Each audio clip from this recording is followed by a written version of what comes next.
Hello check. Hello Siwan जिला के सभी भाइयों से नम्र निवेदन है कि स्टेज के सामने से लाठी डंडा लेकर साइड हट जाएं। आप लोग के बीच आ रही हैं मिस मधु जी।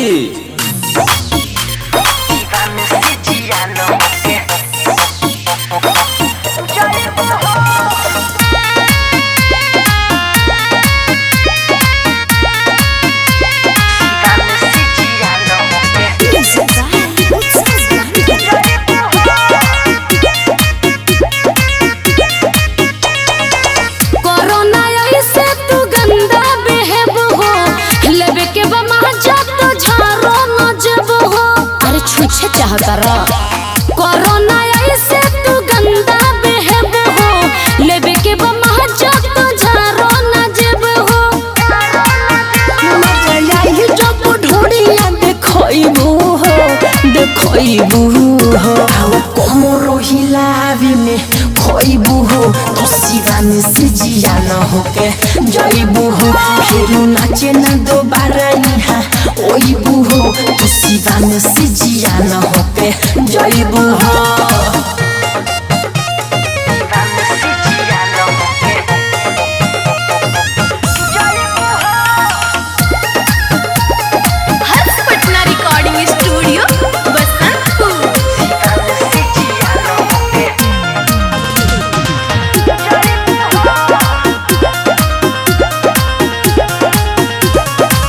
बड़े बड़े भोलतारा नसवा में डोलतारा, बगली के चेट नहीं काहे तू खोला तारा। अरे खोला तभी न सुन हम कैसे ऐसे करबुए गोरी, कबो करबू ना हमारे के भोरी। याद रखब तू कबो ना भूलइबू हो कोमरो हिलावे में खोइबू हो, तो सिवान से जिया न होके जइबू हो। फिर नाचे न दोबारा यहाँ ओइबू हो, तो सिवान से जिया न होके जइबू हो।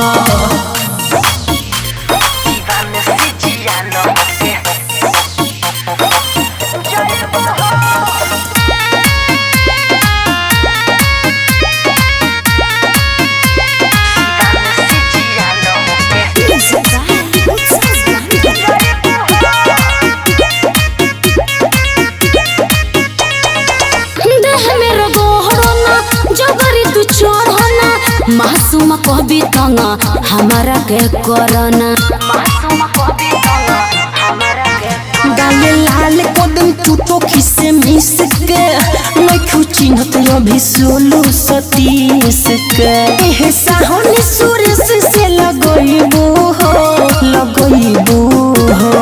कोमरो हिलावे में खोइबू हो, तो सिवान से जिया न होके जइबू हो। फिर नाचे न दोबारा यहाँ ओइबू हो, तो सिवान से जिया न होके जइबू हो।